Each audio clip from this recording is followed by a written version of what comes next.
वृद्धि हो जाती है। ज्ञान की वृद्धि करने के लिए हमें चारित्र मान की करना चाहिए, चारित्र मान को समान देना चाहिए। इससे आपकी ज्ञान में क्या होगी? वृद्धि होगी। ज्ञान पढ़ने से और यही है, जिन्होंने ज्ञान को प्राप्त किया है उनकी क्या करो? विनय करो, उनकी अनुमोदना करो।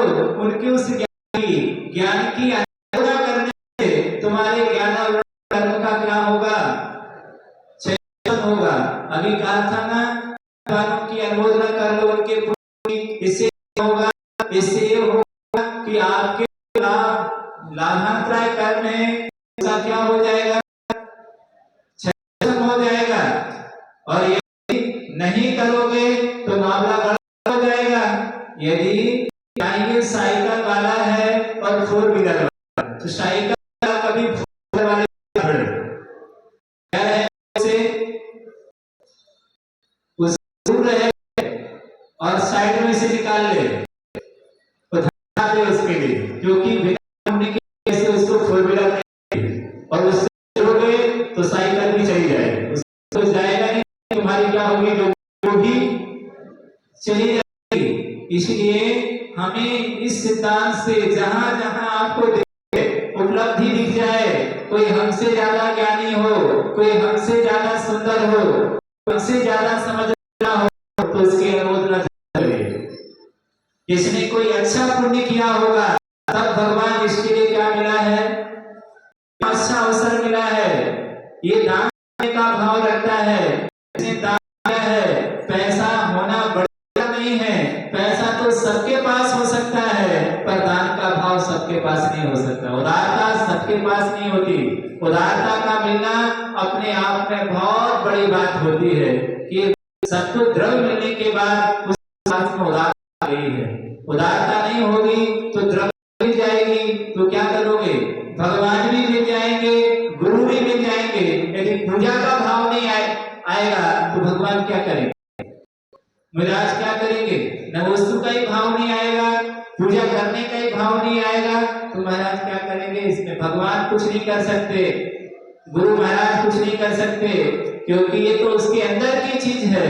वो अंदर से भाव नहीं आ रहा है, ऊपर से झुक भी जाएगा तब भी से कुछ होता नहीं है। अंदर से जब तक नहीं झुकेगा, अंदर से जब तक वो भाव नहीं आएगा, तब तक उसकी वो पूजा नहीं मानी जाएगी। अंदर का परिणाम क्या है हमें यहाँ पर देखना है। तो वो अंदर से इतनी विशुद्धि होती है, विशुद्धि के प्रभाव से उन्हें इस प्रकार की हृदय उत्पन्न हो जाते हैं। आपके लिए भी उस विशुद्धि को बढ़ाने के लिए मंगलाष्टक उन ऋषि मुनियों के निमित्त है, उनका नाम लेकर के हमारी विशुद्धि का मीटर बढ़ जाए, विशुद्धि आ जाए। जितनी विशुद्धि आएगी उतना ही पुण्य का संचय हमारे लिए उस पूजन से होगा। चमत्कार उस पूजन में नहीं होगा, उस विशुद्धि में होगा। किसमें होगा? जितनी विशुद्धि बढ़ेगी। इसलिए अपनी विशुद्धि को बनाए रखने के लिए हमें कसायों से बचना चाहिए। एक छोटा सा बुरा विचार पूरी विशुद्धि को क्या कर सकता है? मलिन कर सकता है। जैसे एक गंदी मछली पूरी तालाब को गंदा कर देती है, ऐसी एक क्षुद्र विचार पूरे अंदर की विशुद्धि को क्या कर सकता है? विशुद्धि को समाप्त कर सकता है। तो विशुद्धि समाप्त हो, विशुद्धि बनी रहे, इसके लिए वो कह रहे हैं इन महान पुरुषों को पहले स्मरण करना, याद करना कि भगवान जब हम पुण्यात्मा की प्रशंसा करने के लिए आए हैं, फिर हमें दोष नहीं दिखेंगे, उसमें क्या दिखेगा? क्या देखना हमें? गुण ग्रहण का भाव रहे, न दृष्टि दोषों पर जाए कि भगवान दोषों तो हजारों ही लोगों में, पर हमारे लिए दोष छोड़कर गुणों की ओर दृष्टि जाएगी कि कितने अच्छे गुण हैं इस पर, कितनी भगवान की पूजा कर रहा है, ये भाव मेरे अंदर भी आ जाए। इस गुण की प्रशंसा करने से आपके अंदर पुण्य का संचय हो जाएगा। बनिया का कार्य है घाटे की सौदा नहीं करता कभी। क्या नहीं करता बनिया? घाटे की सौदा नहीं करता है। वही काम करता जिससे उसे मुनाफा हो, खाने वाला काम नहीं है। बनिया बुद्धि से काम करे कि आप तो गुणों की प्रशंसा करें कि भगवान ये इनकी इस पद की प्राप्ति हो गई है, इसके लिए अभिषेक पूजन करने लगा है, मंदिर जाने लगा है और मुनि बन गया है, तो हम उसकी आराधना करके हम पुण्य का संचय करेंगे, हम पाप का संचय नहीं करेंगे, अपने परिणामों को नहीं करेंगे। मंदिर आने का मकसद ही है विषय वंचनार्थम जनालयम गच्छे। पूछा गया है कि मंदिर किसी जा रहे हो, तो वो कहता है भगवान विषय कसाय के लिए नहीं जा रहा हूँ, विषय कसाय वंचनार्थम, विषय कसाय से बचने के लिए मैं क्या करता हूँ? कहाँ जाता हूँ? मंदिर जाता हूँ कि कम से कम जो संसार में रहकर पंच इंद्रियों के विषयों का सेवन कर रहा हूँ, राग कर रहा हूँ, इस राग द्वेष की चक्की थोड़ी देर के लिए क्या हो जाए? बंद हो जाए। कम से कम जितने देर के लिए मंदिर में रहेंगे उतनी देर को पापों से हम बच जाएंगे। इस भावना से वह जिनालय आता है और जिनालय में आकर क्या स्मरण करता है? वे आपके लिए इतनी देर से आ रहे थे।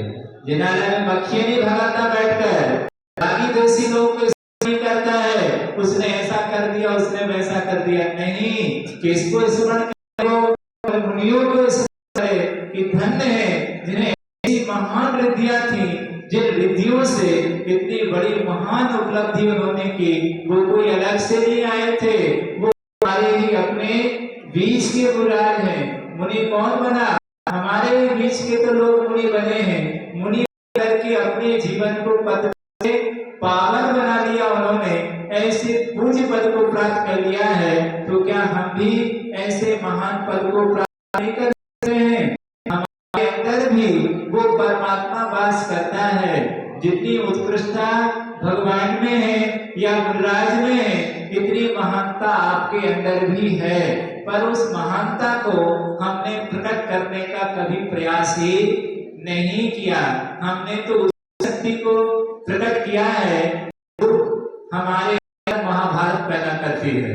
वही विचार हमारे अंदर सक्रिय होते हैं जो अशांति को पैदा करते हैं, अमंगल को पैदा करते हैं।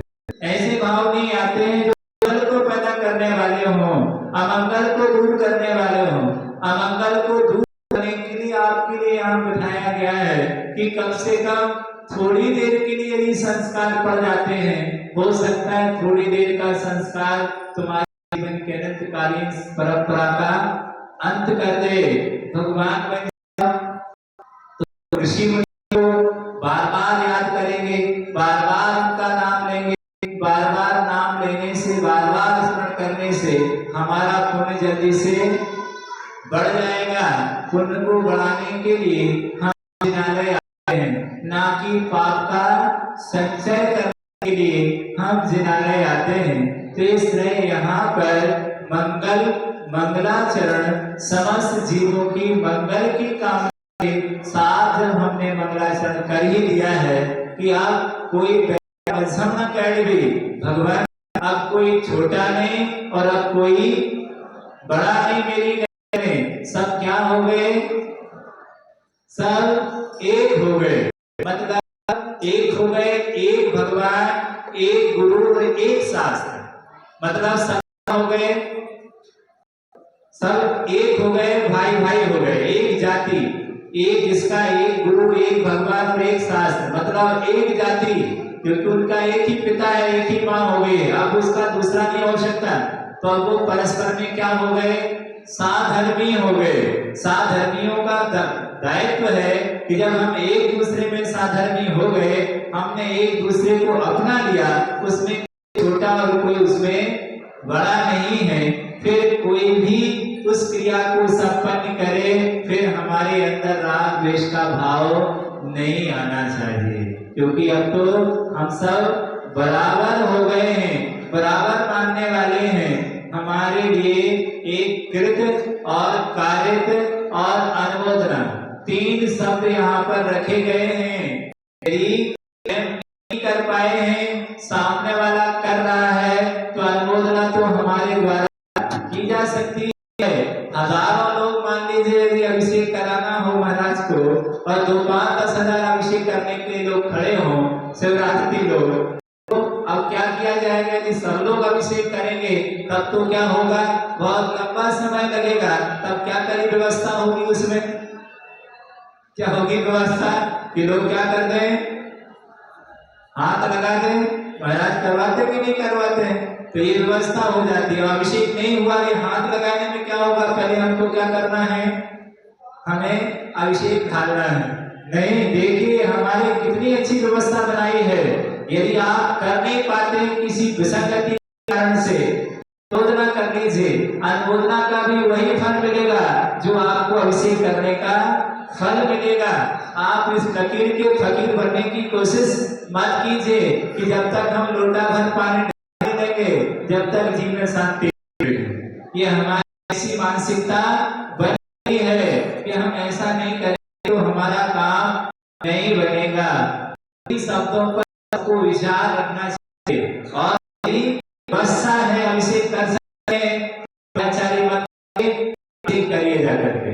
नहीं, हम तो अनुमोदना करेंगे। अनुमोदना वो व्यवस्था उस समय की रखी गई है। तो लोग पूरे लंगड़े आहार नहीं दे सकते हो, अभिषेक पूजा नहीं करते हो, अथवा अव्यवस्था हो रही हो, उस समय अनुमोदना शब्द का प्रयोग होगा।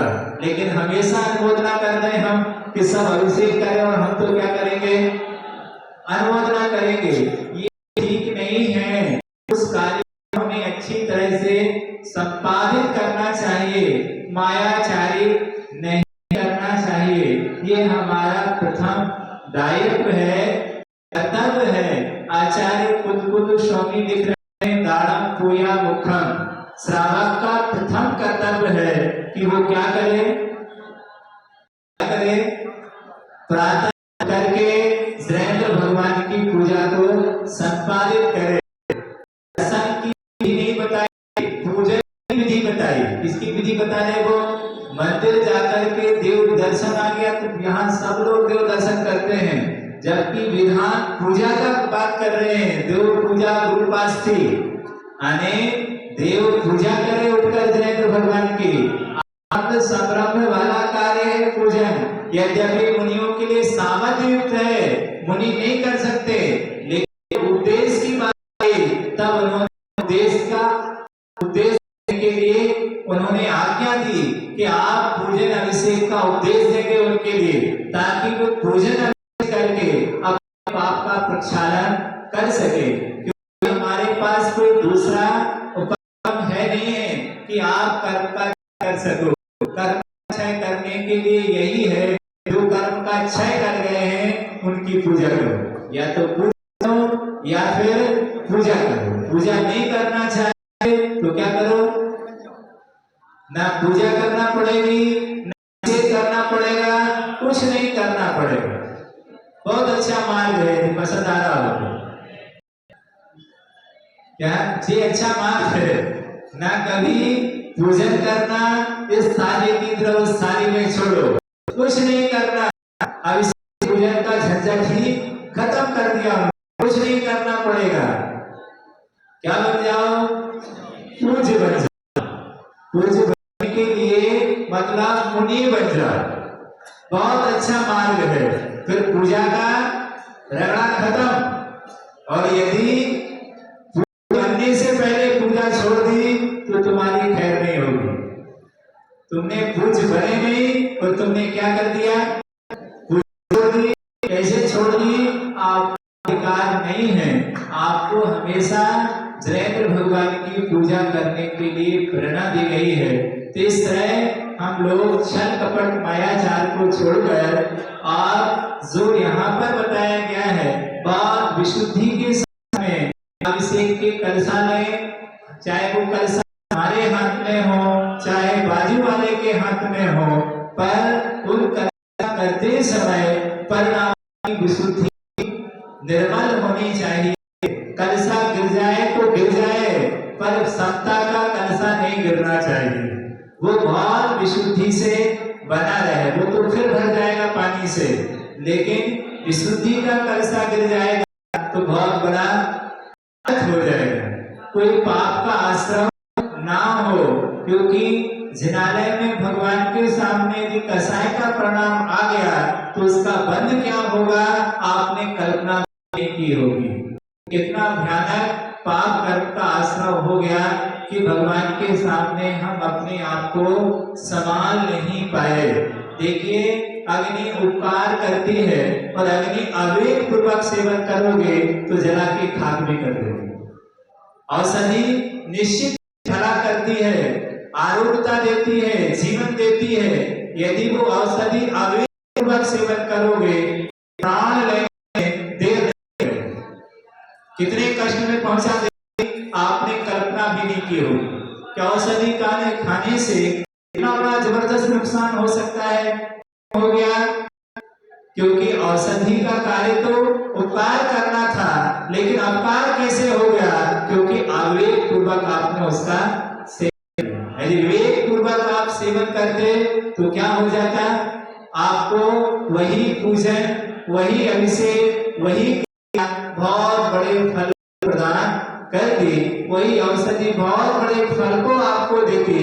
लेकिन आप विवेक पूर्वक सेवन कर गए कि नहीं, औषधि तो रोग को ही दूर करती है, इसलिए जैसे चाहे क्या कर लो, उसका भक्षण कर लो।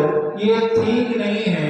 और विवेक पूर्वक, सावधानी पूर्वक हमें उन क्रियाओं को करने का विधान है।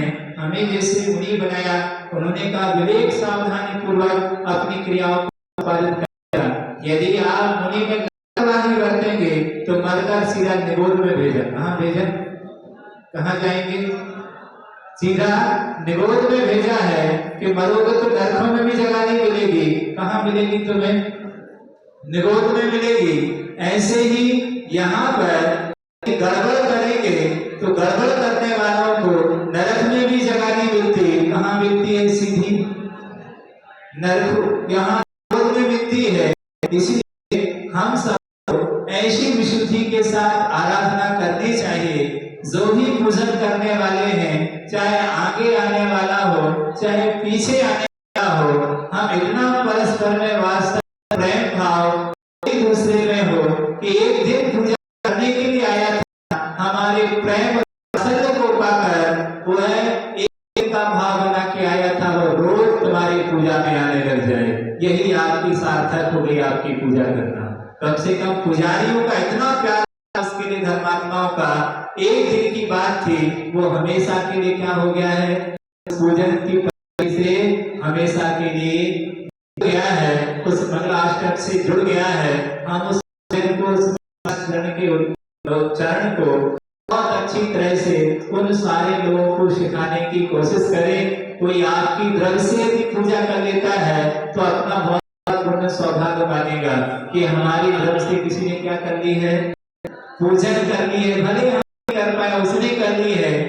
करना तो पूजन ही थी, बरसने की नहीं है, हमें करने की जरूरत है। द्रव्य ले आइए, अच्छे से पूजन करोगे तो बहुत बड़े पुण्य का संचय होगा।